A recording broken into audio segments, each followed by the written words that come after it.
सोचिए एक ऐसा स्टेट जहां से देश का पहला प्रेसिडेंट आए, चाणक्य और बुद्धा जैसे महान लोगों ने जहां से दुनिया को रास्ता दिखाया, फिर भी आज वही स्टेट बिहार क्यों गरीबी, बेरोजगारी और माइग्रेशन के लिए जाना जाता है? क्या आपने कभी ये सोचा है? दोस्तों, आज की इस वीडियो में हम उसी मुद्दे पर बात करेंगे। बिहार जो है वो कभी भारत का एजुकेशन हब हुआ करता था। उस टाइम ऐसा था कि नालंदा और विक्रमशिला विश्वविद्यालय पूरे एशिया से अपने स्टूडेंट को खींच के लाते थे सिर्फ अपने शिक्षा के दम पर। फिर क्या हुआ, जब ब्रिटिश और मुगल रूल आए तो ये जो ऑरा था वो धीरे धीरे नेग्लेक्ट होने लगा। उस टाइम ब्रिटिश ने क्या किया, जो इंडस्ट्रियल फोकस था वो मुंबई और बंगाल जैसे पोर्ट पे शिफ्ट कर दिया और बिहार सिर्फ रॉ मटेरियल सप्लायर बन के रह गया, जो मजदूरी और खेती तक ही सीमित था। बहुत लोगों को ऐसा लगता है कि इंडिपेंडेंस के बाद बिहार को उतना अटेंशन नहीं मिला जितना मिलना चाहिए था। हालत तो वैसे ही खराब था, साथ ही साथ इंफ्रास्ट्रक्चर वीक, इंडस्ट्रीज का बंद हो जाना और सरकारी करप्शन ने हालत और भी बिगड़ दिया। हर 5 साल सरकार तो बदली पर सिस्टम जो था वो नहीं बदला। रोड्स और स्कूल तो बने पर काम करने का जो तरीका था वो भी नहीं बदला। और एक बात जो है वो सबको समझना चाहिए, जब पॉलिटिक्स कास्ट और वोट बैंक तक सीमित हो जाए तब विकास जो है वो पीछे ही रह जाती है। क्योंकि अभी तक बिहार में जितना भी इलेक्शन हुआ उसमें सबसे बड़ा रोल निभाया कास्ट इशूज। एजुकेशन सिस्टम जो था वो एक टाइम बिहार का बैकबोन था, लेकिन आज उसी बैकबोन में फ्रैक्चर है।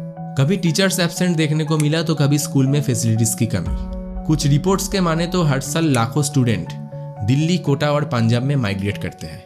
जो पढ़ लिख कर बाहर जाते हैं वो वापस नहीं आते और जो रह जाते हैं उनके पास मौका ही नहीं होता कुछ करने का। और भी एक प्रॉब्लम है बिहार में जो कभी भी बिहार की यूथ को सही सोचने ही नहीं देगी, और वो है बिहार का पॉलिटिक्स और पॉलिटिशियन। तो हम लोगों ने कहा कि अगर पढ़ लेगी लड़की और वो जब शादी होगा लड़का लड़की में, पुरुष है वो तो रोज रात में जो सतिया होता है उसके साथ करता है ना, तो उसी में और पैदा हो जाता है।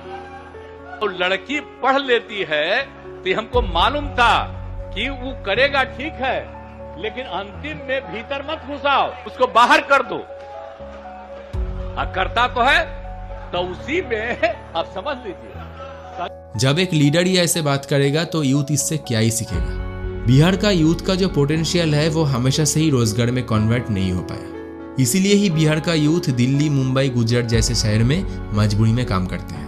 हम लोग TRE 4 का अभ्यर्थी है, तो नीतीश जी बोले थे कि हम इलेक्शन से पहले उसका वैकेंसी निकाल देंगे और पर एग्जाम लेंगे इलेक्शन के बाद। इलेक्शन भी आ गया और वैकेंसी भी नहीं है, और बोल रहे हैं कि तेज रफ्तार नीतीश सरकार। तो तेज रफ्तार नीतीश सरकार कहाँ है? लेकिन दोस्तों, अभी भी पिक्चर खत्म नहीं हुई। बिहार के पास अब भी वो टैलेंट है, वो एनर्जी है जिससे पूरा देश बदल सकता है। अभी के टाइम बिहार को जरूरत है सही लीडरशिप, एजुकेशन रिफॉर्म और यूथ का यूनाइटेड एफर्ट की।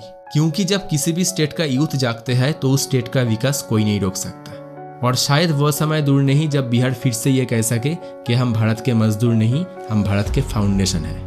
अगर आपको भी ये लगता है कि बिहार एक नया सनराइज डिजर्व करता है तो कमेंट में लिखिए, बिहार बदलेगा हमसे ही।